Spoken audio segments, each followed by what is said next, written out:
Alright, Shalom, Kala, Yahweh, Ba'ashem, Yahweh Shai, Ba'ashem, Ha, Kadash. Alright, double honors to the elder apostles of Great Millstone. Peace and blessings to all you brothers teaching in truth and sincerity throughout the four corners of the globe.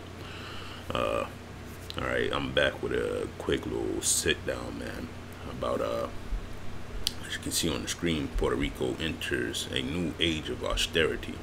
And we know why, because, you know, that hurricane pushed them over the budget of America, carrying them, you know, into the next quarter, so to speak. All right. And what they're doing now is they're getting ready to take the whole land from the people of that rich port, okay, which are the Ephraimites, which are the children of Israel, okay.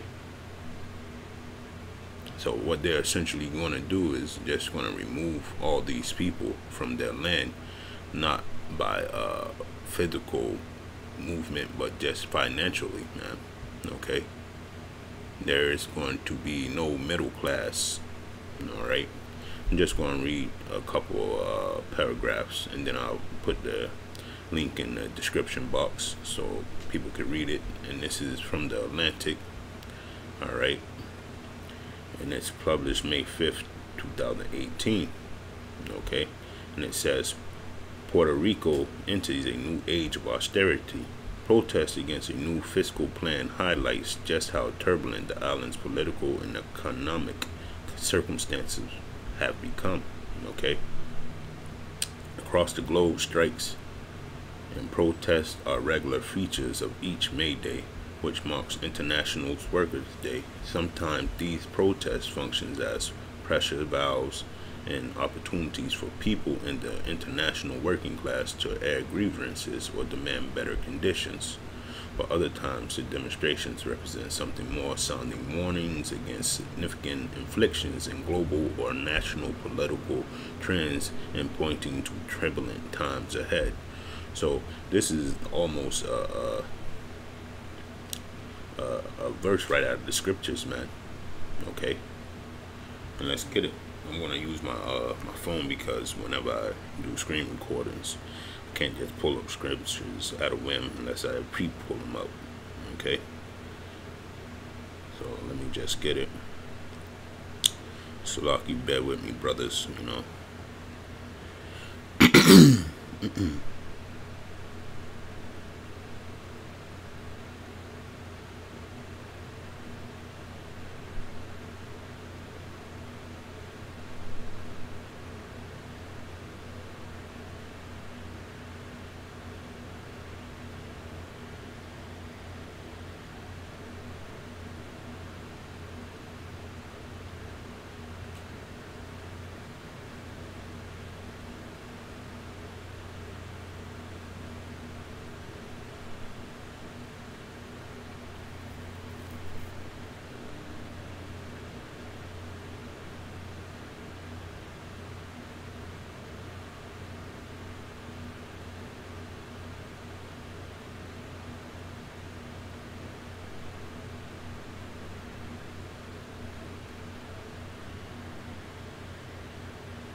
1 second, 1 second. It's 2nd Ezra 15 and 16. Salaki, brothers.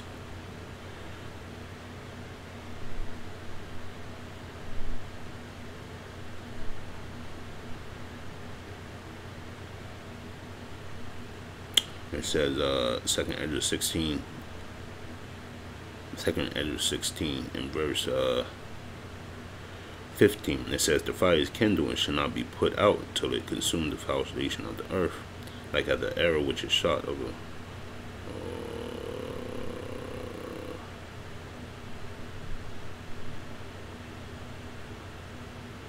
That's not it. 1 second, 1 second. 15 and 16. Here we go. Salaki, for there shall be sedition among men, and invading one another, they shall not regard their kings nor princes, and the course of their actions shall stand in their power. And man shall desire. Yeah, that's pretty much it. 16. Okay. Well, you can start from 15 and 15. For the sword and their destruction draweth nigh, when people shall stand up and fight against another, and swords in their hand. For there shall be sedition among men, and invading one another, they shall not regard their kings nor princes, and their course of their action shall stand in their power. And pretty much that's what you're seeing when May Day happens. Okay. It's soon to tell whether the general strike in Puerto Rico earlier this week will fall firmly into one category or the other, but it did come at a critical junction in the island's ongoing political economic story. On Tuesday, thousands of people poured into the streets of San Juan protesting but sweeping new cutbacks to the island spending and painful slow hurricane recovery in a clash with riot police. Protesters were met with tear gas and pepper spray, though the demonstrations were ultimately disbanded. They could signal or deeper reckoning about the future of Puerto Rico and the limits of the ongoing austerity program. So austerity is coming to more than Puerto Rico. It's going to hit America pretty soon, man, and this is pretty close now. Okay, because that is an extension of America. All right. And that just goes to show that America has lost its balance of power, which is the homogeny over the world, and their current currency situation is failing them, man. So the pulse of America is very weak, and that's what we're seeing right now. But getting back to the Ephraimites, okay, they really think that the riots are going to free them of these austerities, and it's not. And one thing about that is that they refuse to turn to their living power, man, to help them subdue their enemy through spiritualness, not through carnalness. All right, so let me just read this real quick. This is Leviticus 26 and 14. It says, but if you will not hearken unto me, I will not do all these commandments. Okay, and if you shall despise my statutes, or if your soul abhor my judgment, so that ye will not do all my commandments, but that ye break my covenant, which you have to go to Deuteronomy. All right,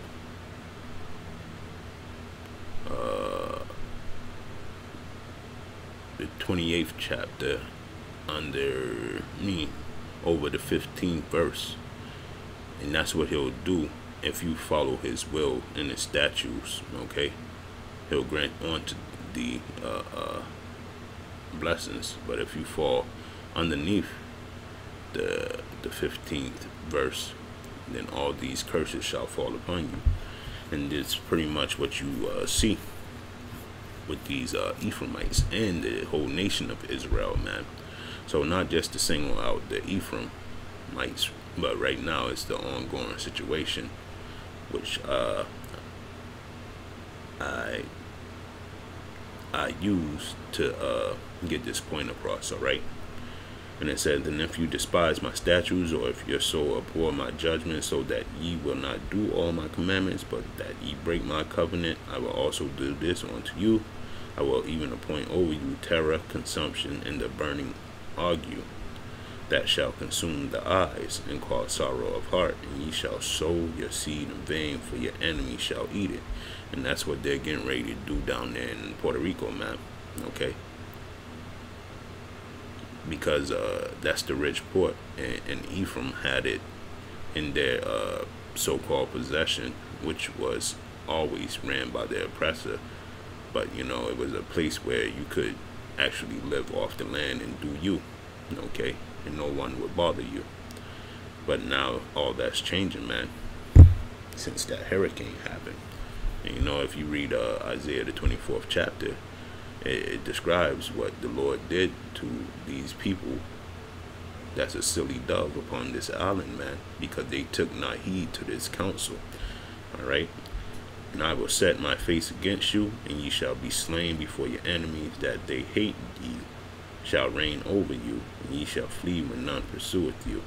So with that, I want to go into this story right here. It says hundreds of displaced Puerto Ricans told FEMA aid ending must leave hotels. See, and this is Sunday, May 6, 2018. All right. It says hundreds of displaced Puerto Rican families living in Florida, and this is from the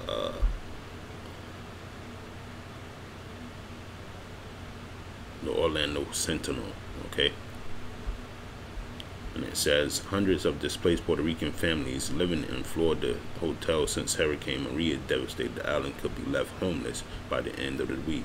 Federal lawmakers said Wednesday as they pleaded with FEMA to extend its temporary shelter program. Some 600 families statewide, including 180 families in Ocella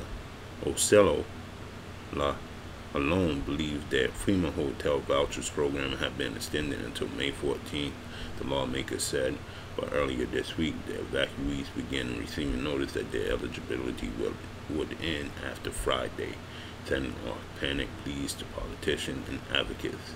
These last 3 days, my mind is going crazy, said Elizabeth Cruz Lopez, 48, who is living with her 2 grown children at a Super 8 hotel in Kissimmee. Although they have finally saved enough to rent a home, they can't move in before the end of the month at the earliest. I don't know what we're going to do. We have nowhere else to go, she said. Okay, so now they're in worst cases now, because in Isaiah the 24th chapter, it tells you that, you know, they was gonna bring their children to the wicked, in which that hurricane pushed them over to this place, and as you can see, the wicked has taken hold. Okay, and it says in verse 18, Leviticus 26 verse 18, and if you will not yet for all this hearken unto me, then I will punish you 7 times more for your sins. And they're about to go through the flames, man. Okay, Leviticus 26 and 19. And I will break the pride of your power, and I will make your heaven as iron and your earth as brass. So let's look up that word heaven. It's Shemayim, Yim. Okay. All right, and iron is Barazel. All right. Let's find out what the iron is. Salaki brothers, because it takes longer when the screen recorder is up. I don't want this to be too long, but I just want to get this point out. Alright, and show you what the Lord meant when he was saying that he'll turn it into iron.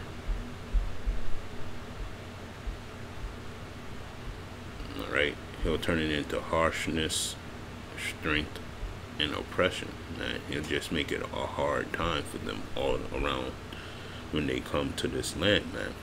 And like we came to this land, he made it hard for us. All right, Ephraim been living on their own little corner, man. They thought that they had it, you know, because their skin was fair, and they thought that they could get past the so-called Edomite with the fair skin, man. But now the Lord is putting them back into their harshness, man. So now they've definitely been here with us, oppressed together, like it said in I think it's, let me get it real quick.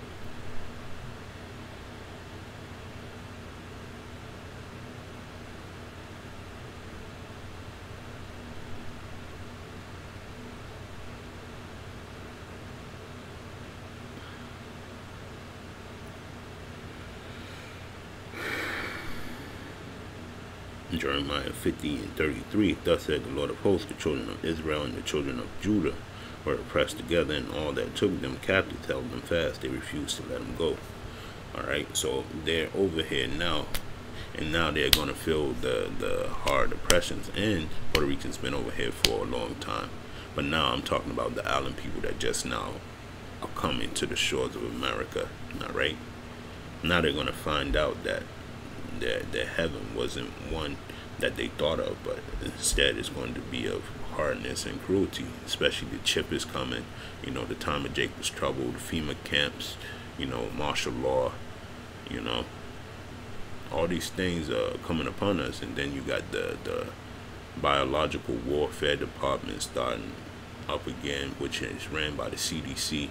All right, all this is going to be the hardness that the Lord has prescribed, man. Okay, we're going back to the script. Like I said, brother, bear with me. You know, it moves kind of slow when it's at that.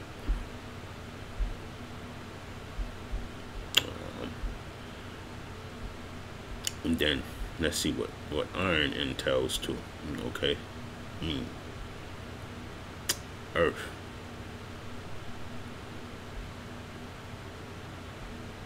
So as iron is Barzel, and brass is Nashko Washa. Okay, if I'm saying it correctly, because I can't get the speaker to play when, you know, it says copper, bronze. Okay,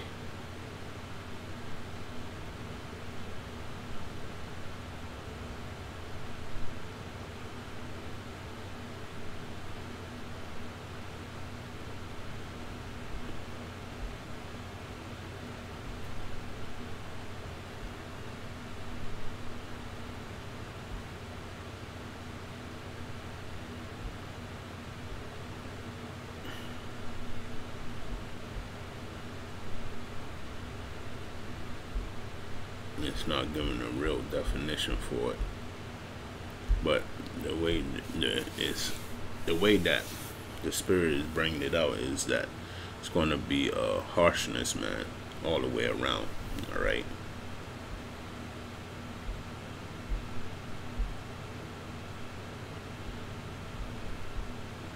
and that's what they're looking forward to when they come over here.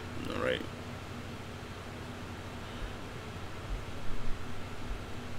Verse 20 of 26, Leviticus 26, and your strength shall be spent in vain, for your land shall not yield her increase, neither shall the trees of the land yield their fruit.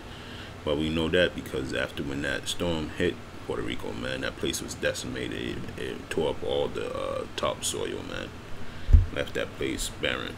Okay, if you walk contrary unto me and will not hearken unto me, I will bring 7 times more plagues upon you according to your sins.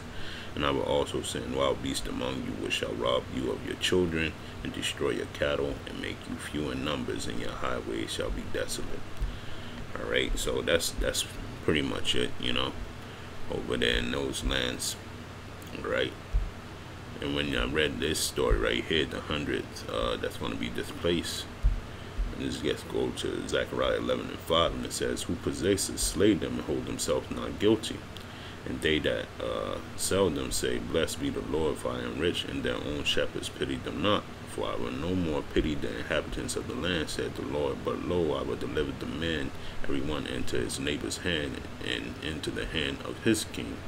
And they shall smite the land, and out of their hand I will not deliver them." Okay, so that's what's coming to the tribe of Ephraim. More so than you know what I'm saying, in this time point. All right, because they're getting moved off of that land that they were on for many years, and they're getting moved where onto their oppressor's land, which is America. Because some of those Ephraimites, man, they like American money and all that, but they would never bring their ass from off of that island. But now they're being forced off of that island due to the austere measures. And once they get over here, then Esau has a trick for them over here. They won't get the benefits and the help that they're needed. Okay, so right away they're gonna have to go to work as slaves, man. All right, and be connected to this system over here. No more living off the land. Okay, because in Puerto Rico, that was one of their things. They could live off the land, man, farm, get their own chickens, get their own pigs, which is abominable food, you know, and plant crops, man. You got banana trees and so on and so forth, man, you know. So all that time is over, and now they're about to go through the flames, man, the chastisement of the Lord. Because he's wroth with them, man. They went off a whoring, and they stayed on that path. And now look where it's brought them. Okay? So with that, I want to say shalom. Hope this was edifying. Sorry, brothers, for being all over the place. And you know, I just put the descriptions in the not the descriptions, but the links in the description box for brothers to read those articles, man. You know, and touch upon it if they would. So with that, shalom.